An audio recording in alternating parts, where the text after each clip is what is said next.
bà cứ chia sẻ cái đây thì ca là bỏ xả bỏ miền Fox News và đại banสัมภาษณ์ជាមួយនឹងនាយករដ្ឋមន្ត្រីកម្ពុជាគឺលោកហ៊ុនម៉ាណែតបាទសារព័ត៌មាន Fox News បានសរសេរយ៉ាងវែងលម្អិតតែម្ដងបាទហើយខ្ញុំផ្ដោតទៅគឺការសរសេរផ្ដោតគឺមានចំណុចចំនួន3សំខាន់ណាខ្ញុំជម្រាបជូនមុនសិនបានខ្ញុំនឹងអានជូនប្រិមិត្តបកប្រែទូជូនប្រិមិត្តគឺចំណុចទី1ពាក់ព័ន្ធជាមួយនឹងការដែលមកថៃនៅបន្តគ្រប់គ្រងទៅលើដីរបស់កម្ពុជាចំណុចទី2តកតងជាមួយនឹងកិច្ចសហប្រតិបត្តិការជាមួយនឹងសហរដ្ឋអាមេរិកពីព្រោះអីសារព័ត៌មានអាមេរិកមួយណាដែលខាតត្រូវទៅសួរឲ្យបើខ្ញុំនៅ VOA ក៏ខ្ញុំ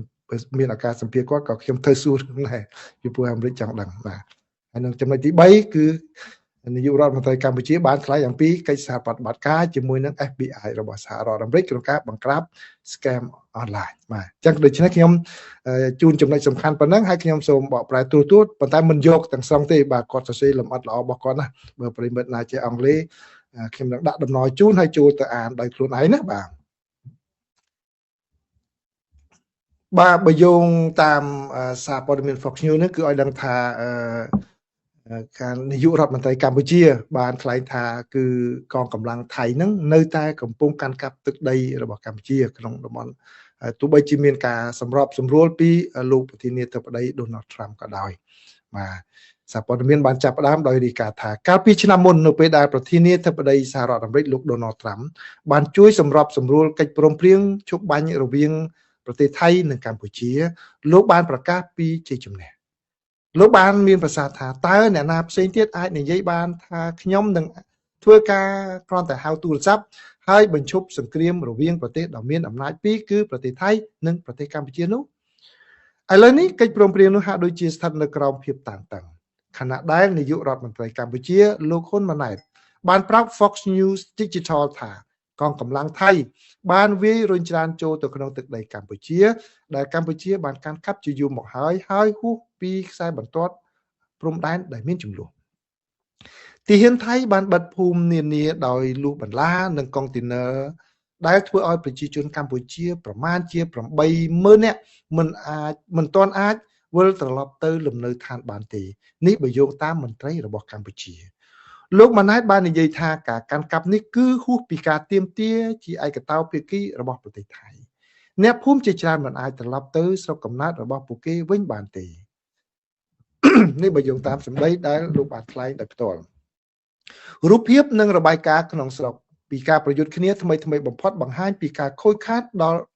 រចនាសម្ព័ន្ធនៅជិតព្រំដែនរួមទាំងនៅឬជិតប្រាសាទព្រះវិហារដែលបានចុះបញ្ជីដោយអង្គការ UNESCO ដែលបង្កើនការព្រួយបារម្ភអំពីសុវត្ថិភាពនៃតំបន់បេតិកភណ្ឌវប្បធម៌ដែលជាប់នៅក្នុងតំបន់ដែលមានចំនួនមន្ត្រីកម្ពុជាបានស្ដីបន្ទោសកងកម្លាំងថៃចំពោះការខូចខាតខណៈដែលមន្ត្រីថៃបានបដិសេធថាមិនបានកំណត់គោលដៅដោយចេតនាលើទីតាំងសាសនាឬវប្បធម៌ទេដោយនិយាយថាប្រតិបត្តិការយោធាត្រូវបានកំណត់ចំពោះតំបន់សន្តិសុខដែលមានចំនួនFox News មិនអាចតាក់ទងសានទូតថៃដើម្បីសុំការអត្ថាធិប្បាយលើបទសម្ភាសន៍នេះបាននៅឡើយទេយ៉ាងណាក៏ដោយលោកម៉ាណែតបានបដិសេធមិនប្រើការគម្រាមកំហែងសងសឹកវិញដោយយោធាទេកន្លែងនេះច្បាស់ណាគឺបានន័យថាទោះបីជាមានរឿងនេះក៏ដោយគឺមេដឹកនាំកម្ពុជាគាត់បដិសេធមិនប្រើយោធាដើម្បីសងសឹកនឹងថៃវិញទេលោកបានមានប្រសាសន៍ថាសម្ដីដើមគាត់ថាជំហររបស់យើងគឺយើងតែងតែប្រកាន់ខ្ជាប់នៅដំណោះស្រាយដោយសន្តិវិធីយើងមិនជឿថាការប្រើប្រាស់សង្គ្រាមដើម្បីបញ្ចប់សង្គ្រាមគឺជានិរន្តរភាពឬជារឿងជាក់ស្ដែងដែលត្រូវធ្វើនោះទេប្រទេសថៃមានប្រជាជនជាង70លាននាក់ប្រហែល4ដងនៃចំនួនប្រជាជន17លាននាក់របស់ប្រទេសកម្ពុជាហើយមានវត្តមានយោធាមានទំហំធំនិងមានអាវុធបានល្អជាងដែលបង្កើនហានិភ័យនៃចំនួនណាមួយដែលអាចកើតមានឡើងវិញនោះដោយសារការប្រយុទ្ធគ្នាម្ដងទៀតកំពុងគំរាមកំហែងដល់ស្ថិរភាពផុយស្រួយតាមបណ្ដោយព្រំដែនលោកម៉ាណែតបានធ្វើដំណើរមកកាន់រដ្ឋធានី Washington នៅសប្តាហ៍នេះដើម្បីចូលរួមប្រជុំលើកដំបូងនៃក្រុមប្រឹក្សាសន្តិភាពរបស់លោកប្រធានាធិបតី Donald Trump លោកបានមានប្រសាសន៍ថាក្រមប្រឹក្សាសន្តិភាពអាចដើរតួនាទីយ៉ាងសកម្មក្នុងការលើកកម្ពស់សន្តិភាពស្ថិរភាពនិងភាពប្រក្រតីរវាងប្រទេសកម្ពុជានិងប្រទេសថៃលោកហ៊ុនម៉ាណែតបានឡើងកាន់តំណែងនៅឆ្នាំ2023ដោយជំនួសឪពុករបស់លោកគឺលោកហ៊ុនសែនដែលបានគ្រប់គ្រងប្រទេសកម្ពុជាអស់រយៈពេលជិត4ទសវត្សរ៍ការផ្លាស់ប្ដូរមេដឹកនាំបានកត់សម្គាល់ដោយការប្រគល់អំណាចជាផ្លូវការលើកដំបូងក្នុងរយៈពេលជាច្រើនទសវត្សរ៍ទោះបីជាគណៈបកប្រជាជនកម្ពុជាដែលកំពុងកាន់អំណាចបានរក្សាការគ្រប់គ្រងយ៉ាងរឹងមាំលើប្រព័ន្ធនយោបាយរបស់ប្រទេសនេះចំពេលមានការរិះគន់ជាយូរមកហើយពីក្រមសិទ្ធិមនុស្សអំពីដែនកំណត់លើសកម្មភាពប្រឆាំងក៏ដោយជានិស្សិតដែលបានបញ្ចប់ការសិក្សាពីបណ្ឌិតសភាយោធាអាមេរិកនៅ West Point លោកម៉ាណែតបានខិតខំរក្សាទំនាក់ទំនងជិតស្និទ្ធជាមួយប្រទេសចិនខណៈពេលដែលកំពុងបើកឡើងវិញដោយប្រុងប្រយ័ត្ននៅបណ្ដាញតាក់ទងជាមួយនឹងទីក្រុង Washington រួមទាំងការស្ដារឡើងវិញនៅសមយុទ្ធយោធារួមគ្នាដែលត្រូវបានផ្អាកនៅឆ្នាំ2017ខណៈពេលដែលប្រទេសកម្ពុជាកំពុងដោះស្រាយភាពតានតឹងជាមួយនឹងប្រទេសថៃកម្ពុជាក៏កំពុងធ្វើឲ្យមានតុល្យភាពរវាងទំនាក់ទំនងរវាងទីក្រុង Washington និងទីក្រុងប៉េកាំងផងដែរលោកម៉ាណែតបាននិយាយថាការទំនាក់ទំនងជាមួយនឹងមហាអំណាចពិភពលោកដែលកំពុងតែប្រកួតប្រជែងគ្នាគឺមិនចាំបាច់ជាល្បែងដែលមានផលបូកសូន្យនោះទេ zero sum game គឺបានឬក៏និយាយថាជាល្បែងដែលមានអ្នកត្រូវឈ្នះអ្នកត្រូវចាញ់នោះទេហើយថាប្រទេសកម្ពុជាក្នុងនាមជាប្រទេសតូចមួយមិនអាចមានលទ្ធភាពជ្រើសរើសប្រទេសមួយដោយចោលដោយប្រឆាំងនឹងប្រទេសមួយទៀតបានទេតុល្យភាពនោះបានផ្ដោតមួយផ្នែកទៅលើមូលដ្ឋានកងទ័ពជើងទឹករៀមដែលជាកន្លែងយុទ្ធសាស្ត្រមួយនៅឆ្នេរសមុទ្រភាគខាងត្បូងរបស់ប្រទេសកម្ពុជាដែលត្រូវបានកសាងឡើងវិញដោយហេរញ្ញប្បទានរបស់ប្រទេសចិននាវាចម្បាំង USS Cincinnati បានចូលចតនៅកំពង់ផែរៀមនៅចុងខែមករាដែលជាដំណើរទស្សនកិច្ចលើកដំបូងរបស់នាវាចម្បាំងសហរដ្ឋអាមេរិកចាប់តាំងពីមូលដ្ឋាននេះត្រូវបានជួសជុលឡើងវិញដោយមូលនិធិនឹងការគ្រប់គ្រងបច្ចេកទេសរបស់ប្រទេសចិនដំណើរទស្សនកិច្ចនេះត្រូវបានកត់សម្គាល់ដោយរូបភាពដ៏គួរឲ្យចាប់អារម្មណ៍មួយគឺនាវាចម្បាំង USS Cincinnati បានចូលចតចម្ងាយប្រហែលជា150ម៉ែត្រពីនាវាកងទ័ពជើងទឹកចិនដែលបានចតនៅមូលដ្ឋាននោះរួចហើយអស់រយៈពេលជាច្រើនឆ្នាំមកហើយមន្ត្រីសហរដ្ឋអាមេរិកបានលើកឡើងពីការព្រួយបារម្ភថាប្រទេសកម្ពុជាបានផ្ដល់សិទ្ធិចូលប្រើប្រាស់ផ្ដាច់មុខដល់ប្រទេសចិនប៉ុន្តែលោកម៉ាណែតបានទទូចថាមូលដ្ឋានទ័ពនេះនៅតែស្ថិតនៅក្រោមការគ្រប់គ្រងរបស់កម្ពុជាទេរដ្ឋធម្មនុញ្ញរបស់យើងចែងថាគ្មានមូលដ្ឋានទ័ពបរទេសណាមួយអាចស្ថិតនៅលើទឹកដីរបស់កម្ពុជាបានទេលោកបានមានប្រសាសន៍ថាដំណើរទស្សនកិច្ចរបស់សហរដ្ឋអាមេរិកបង្ហាញយ៉ាងច្បាស់ថាកម្ពុជាមិនត្រូវបានប្រើប្រាស់ជាមូលដ្ឋានកងទ័ពជើងទឹកសម្រាប់សហប្រតិបត្តិការជាមួយប្រទេសចិនទាំងស្រុងនោះទេលោកម៉ាណែតក៏បានបញ្ជាក់ផងដែរថាសមយុទ្ធយោធាប្រចាំឆ្នាំរវាងសហរដ្ឋអាមេរិកនិងកម្ពុជាដែលគេស្គាល់ថាអង្គរ Sentinel ឬឆ្មាំអង្គរដែលត្រូវបានផ្អាកនៅឆ្នាំ2017ត្រូវបានកំណត់ឲ្យបន្តឡើងវិញនៅឆ្នាំនេះដែលជាសញ្ញាបង្ហាញពីទំនាក់ទំនងការពិតជាតិដ៏កក់ក្ដៅលោកបានបញ្ជាក់ថាយើងសង្ឃឹមថានឹងមានកិច្ចសហប្រតិបត្តិការពង្រីកបន្ថែមទៀតជាមួយនឹងសហរដ្ឋអាមេរិកក្នុងរយៈពេលប្រមាណឆ្នាំចុងក្រោយនេះប្រទេសកម្ពុជាបានលេចចេញជាមជ្ឈមណ្ឌលសម្រាប់ប្រតិបត្តិការបោកប្រាស់តាមអ៊ីនធឺណិតទ្រង់ទ្រាយធំរួមទាំងគម្រោងដែលគេហៅថាការសម្លាប់ជ្រូកដែលបានបោកប្រាស់ជនរងគ្រោះទូទាំងពិភពលោករួមទាំងជនជាតិអាមេរិកផងដែរអស់ប្រាក់រាប់ពាន់លានដុល្លារអាជ្ញាធរសហរដ្ឋអាមេរិកបានដាក់ទណ្ឌកម្មលើអង្គភាពដែលមានទំនាក់ទំនងជាមួយនឹងកម្ពុជាដែលជាប់ពាក់ព័ន្ធនឹងការក្លែងបន្លំរូបិយប័ណ្ណគ្រីបតូនិងបានជំរុញឲ្យទីក្រុងភ្នំពេញពង្រឹងកិច្ចសហប្រតិបត្តិការខិតខំប្រឹងប្រែងអនុវត្តច្បាប់ចំពេលមានការព្រួយបារម្ភអំពីការជួញដូរមនុស្សនិងការបង្ខំឲ្យធ្វើការដែលជាប់ទាក់ទងនឹងសមាសធាតុមួយចំនួនលោកម៉ាណែតបាននិយាយថារដ្ឋាភិបាលរបស់លោកបានបង្កើនកិច្ចសហប្រតិបត្តិការជាមួយអាជ្ញាធរសហរដ្ឋអាមេរិកហើយថ្មីៗនេះបានធ្វើការជាមួយនឹង FBI ដើម្បីរុះរើប្រតិបត្តិការដ៏សំខាន់មួយរបស់ក្រុមនោះ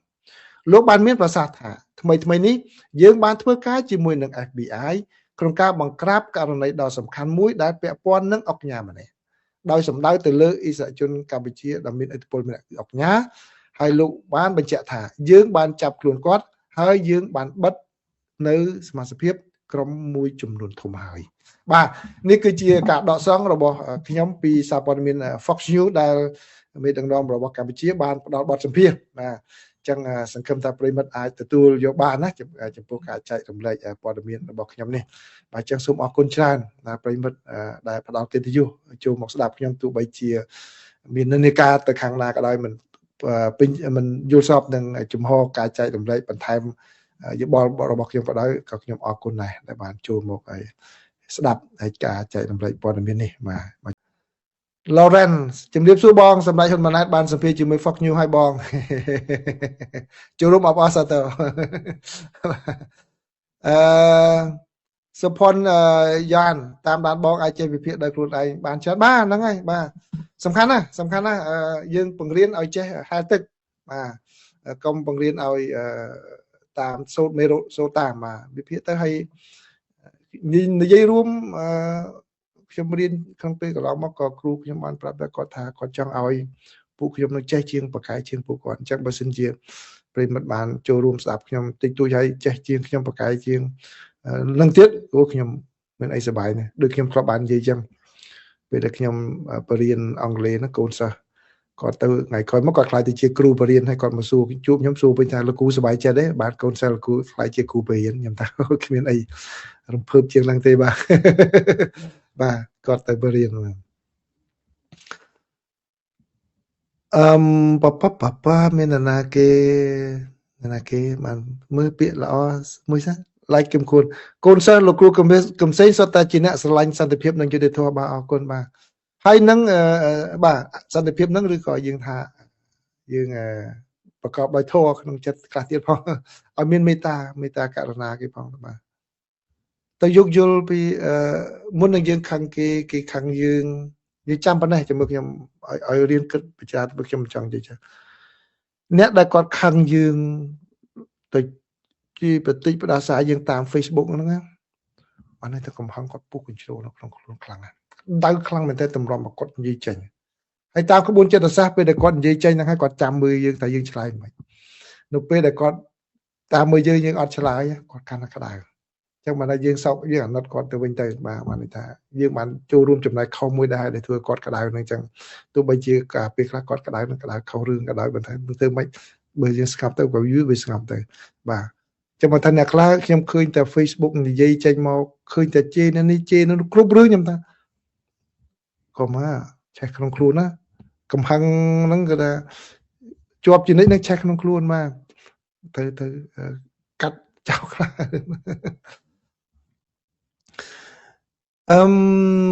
សុភត្រាសេងក៏ថាអូខេមើលមិនថាម៉េចជំរាបសួរលោកពូការមិននិយាយច្រើនពីសង្គ្រាមកម្ពុជាថៃរបស់លោកត្រាំតើគាត់បញ្ជាក់ពីសន្តិភាពមិនពេញលេញទេព្រោះគាត់និយាយច្រើនពីសង្គ្រាមឥណ្ឌានិងប៉ាគីស្ថានអាមេនីអាហ្សេបៃយ៉ាននៅក្នុងសន្ទកថារបស់គាត់ហ្នឹងណាបាទមិនមែនមានន័យថាគាត់មិននិយាយទៅដល់ទេបាទគឺយើងត្រូវគិតចេះបាទមុននឹងនិយាយអញ្ចឹងយើងត្រូវគិតពីគេថាចិត្តសាស្ត្ររបស់អាមេរិកបាទខ្ញុំបកប្រែជាខ្មែរទៅណាពីអាមេរិកហ្នឹងគាត់ថាកង់រទេះណាដែលលឺងេតងោត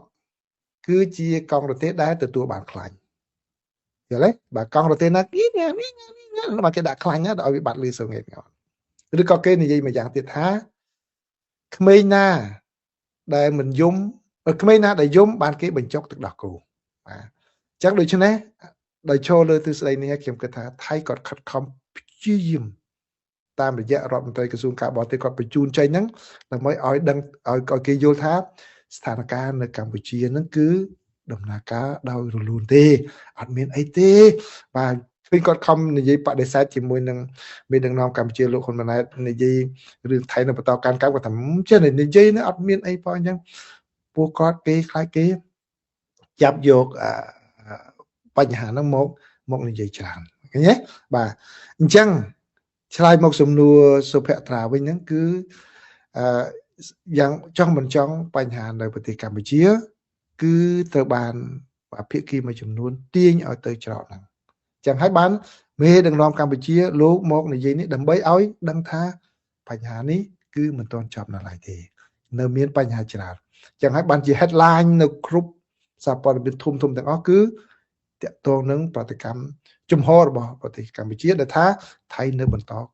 កាន់កាប់ទឹកដីរបស់កម្ពុជាបាទអញ្ចឹងឆ្លងតាមរយៈនៃការជួបចរចាអីទៀតទៅអាចនឹងមានការលើកឡើងអាហ្នឹងគឺជារឿងមួយដែលខ្ញុំយល់ថាមូលហេតុដែលលោកមិនចង់និយាយច្រើនអំពីបញ្ហាកម្ពុជាក៏ប៉ុន្តែក៏និយាយដល់ដែរគាត់ថាទំហំគេប្រៀបធៀបទំហំហ្នឹងតើឲ្យដល់ប៉ុណ្ណាបាទប៉ុន្តែឲ្យថាផុតពីការគិតរបស់លោកប្រធានាធិបតីអត់ទេរឿងនោះមិនផុតទេបាទដូចតែខ្ញុំបាននិយាយតាំងពីដើមដំណមកមកប្រិមត្តណាចូលតាំងពីដើមមកហ្នឹងគឺដឹងហើយមានអ្នកខ្លះរហូតដល់និយាយថាអ្នកខ្លះហ្នឹងចង់និយាយថាសម្ដៅពួកអ្នកវិភាគនៅប្រចាំប្រទេសណាប្រចាំប្រទេសខ្លះអាស៊ីខ្លះក៏ថាលោកតាមទៅនឹងតែថតរូបនឹងគាត់ភ្លេចបាត់ហើយអញ្ចឹងណាអត់ទេអត់ភ្លេចទេបាទអញ្ចឹងសុភ័ត្រាបានសួរសំណួរនឹងល្អដែរប៉ុន្តែបាទមិនមែនមានន័យថាមិននិយាយដល់ហ្នឹងគឺក៏អត់ជួយចិត្តទុកដាក់ទេបាទសេឋានសេឋានពូលើកទី1មកលើកទី1ចូលមកឲ្យបានសំណួរទៀតជំរាបសួរលោកកឹមសេងខ្ញុំចង់សួរលោកអាចឆ្លើយបានឆ្លើយក៏បើគេថាអ្នកជ្រុលនិយមសុំសួរតើបណ្ឌិតដែលនៅជាមួយក្រុមប្រឆាំងពួកគេចង់បានអីជាអ្នកនៅក្នុងស្រុកធ្វើអ្វីដែលប្រឆាំងនឹងថៃវាតែងតែប្រឆាំងតែខ្មែរគ្នាឯងខ្លាំងបាទអរគុណលោកពូបានសួរសំណួរនេះបាទខ្ញុំឆ្លើយចេះវិញបានទេបាទមិនមែនកិច្ចមិនឆ្លើយសំណួរលោកពូទេតែខ្ញុំនិយាយចេះវិញបានទេខ្ញុំនិយាយថាក្នុងដំណាក់កាលនេះដោយតែខ្ញុំបាននិយាយពីខាងដើមចឹងខ្ញុំអំពាវនាវបាទឲ្យខ្មែរយើងរួបរวมគ្នាសិនទៅបាទយើងនិយាយអ្វីក៏ដោយបាទឲ្យមានផលចំណេញទៅដល់ខាងកម្ពុជាដើម្បីទប់ជាមួយនឹងថៃសិនទៅហើយនៅពេលដែលរឿងនេះចប់ហើយសង្ឃឹមថាវាមិននៅយូរទេនឹងអាចចប់នៅពេលឆាប់ចាំយើងចូលរួមចំណែកមួយសារទៀតក្នុងការនិយាយអំពីបញ្ហាអសកម្មនៅក្នុងសង្គមខ្ញុំជាដើមបាទនៅពេលដែលដំណើរការ VOA ឡើងវិញខ្ញុំនឹងនិយាយដដែលនឹងគឺបញ្ហាសិទ្ធិបញ្ចេញមតិសិទ្ធិមនុស្សបាទឬក៏អំពើពុករលួយអីដែលនៅតែមាននៅហ្នឹងគឺខ្ញុំនឹងនិយាយបញ្ហាហ្នឹងដែរប៉ុន្តែក្នុងន័យដើម្បីឲ្យកែលម្អសម្រាប់ប្រជាពលរដ្ឋទូទៅក៏ប៉ុន្តែពេលនេះវាមានលក្ខខណ្ឌពីរគឺទី1ខ្ញុំមិននិយាយនេះក្នុងនាមជាជំហរផ្លូវការរបស់ VOA ទេជាជំហរផ្ទាល់ខ្លួនខ្ញុំបាទអញ្ចឹងទី2គឺដោយសារតែបញ្ហានេះវាកើតឡើងចំពេលដែលមានរឿងថៃអញ្ចឹងខ្ញុំទៅតែងាកមកឈរជាមួយនឹងកម្ពុជាសិនហើយបាទខ្ញុំបាននិយាយតាំងពីដំបូងមកដោយអត់មានលាក់លៀមទេអញ្ចឹងជំហរខ្ញុំថាខ្ញុំមកចូលរួមឲ្យយោបល់ជួយលើកទឹកចិត្តប្រិមិត្តមួយចំនួនឲ្យគាត់បានដឹងចេះវិភាគចេះគិតអីនៅពេលហ្នឹងសិនបាទអញ្ចឹងឆ្លើយជាថ្មីម្ដងទៀតជាមួយនឹងសំណួរលោកពូគឺជំហររបស់ខ្ញុំថាពួកគាត់គួរតែបន្ថយនិយាយអ្វីគាត់ចង់និយាយក្នុងនេះកែលម្អដែរប៉ុន្តែពេលខ្លះបាទពាក្យខ្លះគឺវាត្រូវបានប្រជាពលរដ្ឋគាត់មើលឃើញក្នុងន័យអវិជ្ជមានទៅវិញក៏មិនចំណេញដែរវាអញ្ចឹងណាយើងត្រូវនិយាយយ៉ាងណាលើកទឹកចិត្តកុំប្រមាថទឹកចិត្តប្រជាពលរដ្ឋជាពិសេសទាហានហ្នឹងកុំប្រមាថទឹកចិត្តគាត់បាទនិយាយទៅយល់អំពីពលិកម្មរបស់គាត់បើពាក្យខ្លះយើងនិយាយពេលខ្លះយើងអត់ដឹងរឿងគឺយើងនិយាយទៅជាការបំបាក់ទឹកចិត្តរបស់គាត់ទៅវិញទេបាទដូចជាពាក្យដែលយើងនិយាយថាទាហានថៃគេ professional គេបាញ់តែមូលដ្ឋានយោធាទាហានខ្មែរយើងបាញ់តែពីចូលទៅដល់ត្រូវភូមិថៃភូមិអីណាពាក្យចឹងវាអត់ចំណេញទេបាទអត់ចំណេញទេយើងមិនដឹងច្បាស់អំពីស្ថានភាពនៅក្នុងសមរភូមិនឹងផងយើងស្ដាប់តែសារព័ត៌មានថៃហើយនៅភាគីថៃយើងយកមកនិយាយបែបនេះវាអត់ចំណេញទេបាទដូចតែយើងធ្វើការឲ្យថៃដោយអត់ដឹងខ្លួនចឹងបាទអញ្ចឹងខ្ញុំអាចឆ្លើយជាប៉ុណ្្នឹងបានជាមួយពូបាទហើយអ្នកណាគាត់ទទួលបានគាត់ទទួលទៅខ្ញុំសំទោសខ្ញុំផ្ទាល់ក៏ទទួលបានសារជាច្រើនដែរដែលគាត់ផ្ញើមកគាត់ថាបងខ្ញុំអត់គ្រប់គ្រងរដ្ឋាភិបាលកម្ពុជាទេបាទក៏ប៉ុន្តែខ្ញុំឃើញថាពេលនេះ គឺខ្ញុំយល់ស្របជាមួយនឹងចំហបងដែលថាយើងត្រូវតែរួមគ្នាធ្វើកិច្ចការនឹងសិនទៅបាទឧទាហរណ៍ដូចជាម្សិលមិញខ្ញុំបានចែករំលែកសាររបស់លោកយ៉ាំពុញរិទ្ធលោកយ៉ាំពុញរិទ្ធជាប្រធានគណៈបកនយោបាយមួយបាទហើយគាត់ខ្ញុំស្គាល់គាត់មិនជាស្និទ្ធប្រហែលទេប៉ុន្តែខ្ញុំស្គាល់បងគាត់នឹងស្ងាត់ណាខ្ញុំធ្លាប់សម្ភាសបងគាត់ប្រហែលដល់បងគាត់នៅ Maryland ក្បែរខ្ញុំនឹងដែរបាទខ្ញុំស្គាល់បងគាត់ស្និទ្ធហើយគាត់លោកបញ្ញរិទ្ធនឹងគាត់គោរពបងមែនតើបាទទោះបីជាបងគាត់មិនបានធ្វើដុំទុំដុំអីក៏ដោយគាត់គោរពបងគាត់ហើយគឺលោកខ្ញុំមិនចង់និយាយលើកបុគ្គលនេះណាបាទគឺអ្វីដែលគេចោទលោកបញ្ញរិទ្ធថាគាត់ចូលឲ្យទៅរដ្ឋាភិបាលធ្វើគណៈបកដើម្បីលំអគេហ្នឹងខ្ញុំអាចនិយាយថាអត់ជារឿងអត់ពិតទេបាទប៉ុន្តែគាត់ប្រកាន់ចំហដែលមកជួយនិយាយអ្វីដើម្បីជាស្មារតីនឹងឯងជាចំហដែលយើងត្រូវការនៅពេលនេះបាទសូមប៉ុណ្ណឹងមានអ្នកណាទៀតណាសូមអូខេសុំតែមួយទៀតណាបាទឥឡូវអ្នកណាមានសំណាងឥឡូវខ្ញុំអានសិនបាទអរគុណលោកពូទៅចូលមកឃើញឲ្យបានសួរអញ្ចឹងកុំភ្លេចចូលមកជាបន្តផងណាពូណាបាទអរគុណច្រើនលោកពូ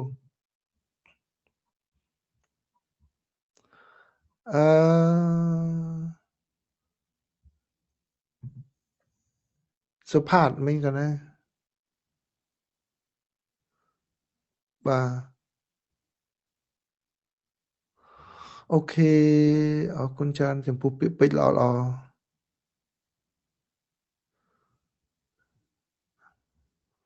នេះមើលសំណួរណាមួយដែលសួរឆ្លើយមើលបាទមើល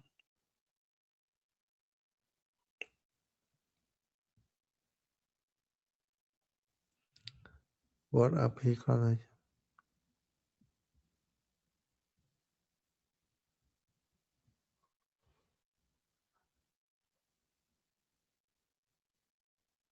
អូខេដូចជាអត់មានអី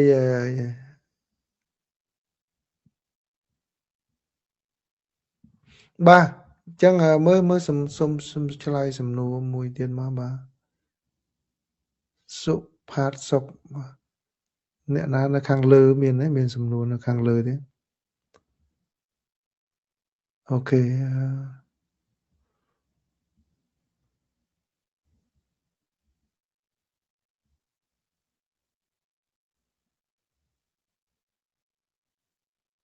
អូខេអស់អូខេមើលអូខេបាទអ្នកណាគេចុងក្រោយនេះមកលើចុងក្រោយហួបភេងច័ន្ទបើបងប្អូនខាងអ្នកប្រឆាំងនៅក្រៅស្រុកសូមជួយរកសម្លេងកុំទើបផ្សព្វផ្សាយពីកម្មវិធីបាយជួយគ្នាបាទអូខេអូខេមានបរមីសីហៈសំណួរចម្លើយច្រើនម៉ោងឆ្លើយច្រើនពេកអត់ចេះទេខ្លួនឯងអត់សូវចេះដែរហ្នឹងណាឆ្លើយច្រើនពេកតើសួរតើគ្រូបាទអញ្ចឹងសូមអរគុណច្រើនបាទឥឡូវហ្នឹងដល់ម៉ោងច្រើនឥឡូវទៅមានធរៈទៅក្រៅដែរណាបាទយ៉ាងណាក៏ដោយខ្ញុំអរគុណច្រើនបាទទោះបីជាប្រិមិត្តមួយចំនួនពេញចិត្តនឹងការឆ្លើយរបស់ខ្ញុំមិនពេញចិត្តក៏ដោយសូមដែលបានចូលមកហ្នឹងគឺខ្ញុំអរគុណទៅហើយណាបាទចាសូមអរគុណបាទសូមជម្រាបលា